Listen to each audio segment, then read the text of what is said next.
अध्याय 41 व 43। मैना का विलाप।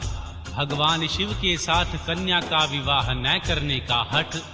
देवताओं तथा श्री विष्णु का उन्हें समझाना तथा उनका सुंदर रूप धारण करने पर ही भगवान शिव को कन्या देने का विचार प्रकट करना। श्री ब्रह्मा जी कहते हैं, हे नारद, जब हिमाचल प्रिय सती मैना को चेत हुआ तब वे अत्यंत क्षुब्ध होकर विलाप एवं तिरस्कार करने लगी। पहले तो उन्होंने अपनी पुत्री की निंदा की, इसके बाद वे तुम्हें और अपनी पुत्री को दुर्वचन सुनाने लगी। मैना बोली, मुने, पहले तो तुमने यह कहा शिवा शिव का वर्ण करेगी। मेरे पति हिमवान का कर्तव्य बताकर उन्हें आराधना पूजा में लगाया, परंतु इसका यथार्थ फल क्या देखा गया? विपरीत एवं अनर्थकारी। दुर्बुद्धि देवेश, तुमने मुझ अधम नारी को सब तरह से ठग लिया है। फिर मेरी बेटी ने ऐसा तप किया जो मुनियों के लिए भी दुष्कर है। उसकी उस तपस्या का यह फल मिला जो देखने वालों को भी दुख में डालता है। हाय, मैं क्या करूं? कहां जाऊं? कौन मेरे दुख को दूर करेगा? मेरा कुल आदि नष्ट हो गया, मेरे जीवन का भी नाश हो गया। कहाँ गए वे दिव्य ऋषि? पाऊं तो मैं उनकी दाढ़ी मूंछ नोच लूं।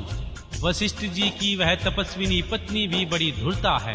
वह स्वयं इस विवाह के लिए अगवा बनकर आई थी।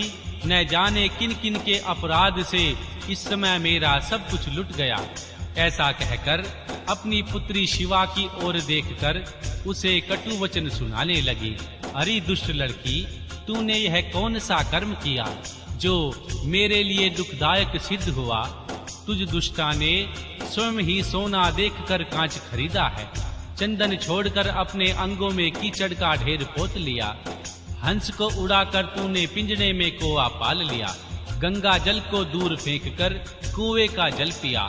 प्रकाश पाने की इच्छा से सूर्य को छोड़कर यत्न पूर्वक जुगनू को पकड़ा। चावल छोड़कर भूसी खा ली। घी फेंककर मोम के तेल का आदर पूर्वक भोग लगाया। सिंह का आश्रय छोड़कर सियार का सेवन किया। ब्रह्म विद्या छोड़कर कुत्सित गाथा का श्रवण किया। बेटी, तूने घर में रखी हुई यश की मंगलमय विभूति को दूर हटाकर चिंता की अमंगलमयी राख अपने पल्ले बांध ली, क्योंकि समस्त श्रेष्ठ देवताओं और श्री विष्णु आदि परमेश्वरों को छोड़कर अपनी कुबुद्धि के कारण शिव को पाने के लिए ऐसा तप किया। तुझको, तेरी बुद्धि को, तेरे रूप को और तेरे चरित्र को बारंबार धिक्कार है। तूने तपस्या का उपदेश देने वाले नारद को तथा तेरी सहायता करने वाली दोनों सखियों को धिक्कार है। बेटी, हम दोनों माता पिता को भी धिक्कार है जिन्होंने तुझे जन्म दिया। नारद, तुम्हारी बुद्धि को भी धिक्कार है। सुबुद्धि देने वाले उन सप्त ऋषियों को भी धिक्कार है। तुम्हारे कुल को धिक्कार है। तुम्हारी क्रिया दक्षता को भी धिक्कार है तथा तुमने जो कुछ किया उस सब को भी धिक्कार है। तुमने तो मेरा घर ही जला दिया। यह तो मेरा मरण ही है। ये पर्वतों के राजा आज मेरे निकट न आए। सप्तऋषि लोग स्वयं मुझे अपना मुंह न दिखाएं। इन सब ने मिलकर क्या साधा है? मेरे कुल का नाश करा दिया। हाय, मैं बांझ क्यों नहीं हो गई? मेरा गर्भ क्यों नहीं गल गया? अथवा मेरी पुत्री ही क्यों नहीं मर गई? अथवा राक्षस आदि ने आकाश में लाकर इसे क्यों नहीं खा डाला? पार्वती, आज मैं तेरे सिर को काट डालूंगी, परंतु ये शरीर के टुकड़े लेकर क्या करूंगी? हाय, तुझे छोड़कर कहाँ चली जाऊं? मेरा तो जीवन ही नष्ट हो गया। श्री ब्रह्मा जी कहते हैं, हे नारद, यह कहकर मैना मूर्छित हो पृथ्वी पर गिर पड़ी। शोक रोष आदि से व्याकुल होने के कारण वे पति के समीप नहीं गई। देवऋषि, उस समय सब देवता क्रमशः उनके निकट गए। सबसे पहले मैं पहुंचा। मुनि श्रेष्ठ, मुझे देखकर तुम स्वयं मैना से बोले। महर्षि नारद ने कहा, पवित्रवते, तुम्हें पता नहीं है, वास्तव में भगवान शिव का रूप बड़ा सुंदर है। उन्होंने लीला से ऐसा रूप धारण कर लिया है। यह उनका यथार्थ रूप नहीं है। इसलिए तुम क्रोध छोड़कर स्वस्थ हो जाओ। हठ छोड़कर विवाह का कार्य करो। अपनी शिवा का हाथ भगवान शिव के हाथ में दे दो। तुम्हारी यह बात सुनकर मैना तुमसे बोली, उठो, यहाँ से दूर चले जाओ, तुम दुष्टों और अधमों के शिरोमणि हो। मैना के ऐसा कहने पर मेरे साथ इंद्र आदि सब देवता एवं दिक्पाल क्रमशः आकर यूं बोले, पितरों की कन्या मैंने, तुम हमारे वचनों को प्रसन्नता पूर्वक सुनो। ये भगवान शिव निश्चय ही सबसे उत्कृष्ट देवता हैं और सबको उत्तम सुख देने वाले हैं। आपकी पुत्री के अत्यंत दुस्साह तप को देखकर इन भक्त वत्सल प्रभु ने कृपा पूर्वक उन्हें दर्शन और श्रेष्ठ वर दिया था। यह सुनकर मैना ने देवताओं से बारंबार अत्यंत विलाप करके कहा, शिव का रूप बड़ा भयंकर है, मैं उन्हें अपनी पुत्री नहीं दूंगी। अब आप लोग प्रपंच करके क्यों मेरी इस कन्या के उत्कृष्ट रूप को व्यर्थ करने के लिए उद्यत हो रहे हैं? मुनीश्वर, उनके ऐसा कहने पर वशिष्ठ आदि सप्तऋषियों ने वहां आकर यह बात कही, पितरों की कन्या तथा गिरिराज की रानी मैंने, हम लोग तुम्हारा कार्य सिद्ध करने के लिए यहाँ आए हैं। जो कार्य सर्वतः उचित और उपयोगी है, उसे तुम्हारे हठ के कारण हम विपरीत कैसे मान लें? भगवान शंकर का दर्शन सबसे बड़ा लाभ है।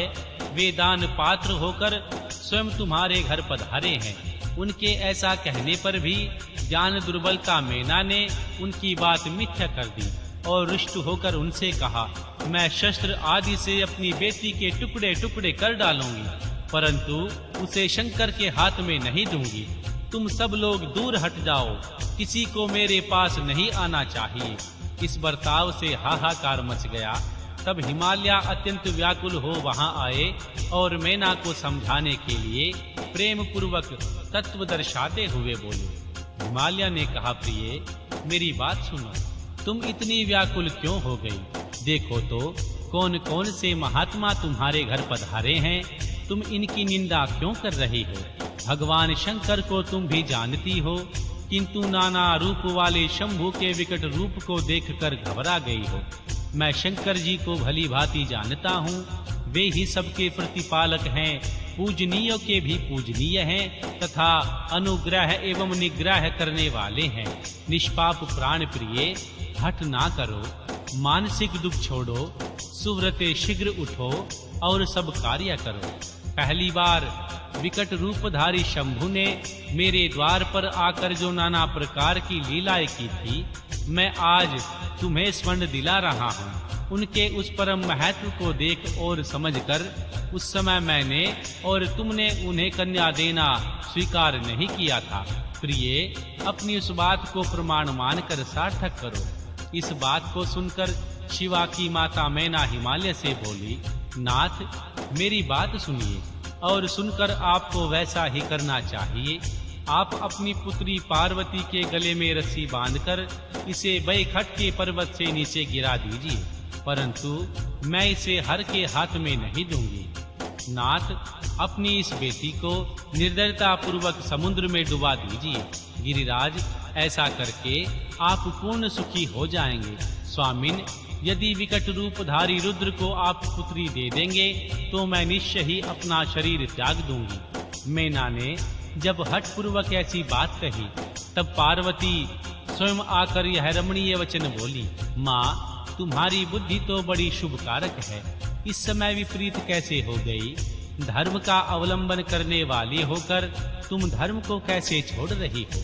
ये रुद्रदेव सबकी उत्पत्ति के कारणभूत साक्षात ईश्वर हैं, इनसे बढ़कर कोई दूसरा नहीं है। समस्त श्रुतियों में यह वर्णन है, भगवान शंभु सुंदर रूप वाले तथा सुखद हैं, कल्याणकारी महेश्वर, समस्त देवताओं के स्वामी तथा स्वयं प्रकाशमान है। इनके नाम और रूप अनेक हैं। माता जी, श्री विष्णु और ब्रह्मा आदि भी इनकी सेवा करते हैं। ये सब अधिष्ठान है, कर्ता, हर्ता और स्वामी है। विकारों की इन तक पहुंच नहीं होती। ये तीनों देवताओं के स्वामी अविनाशी एवं सनातन है। इनके लिए ही सब देवता किंकर होकर तुम्हारे द्वार पर पधारे हैं और उत्सव मना रहे हैं।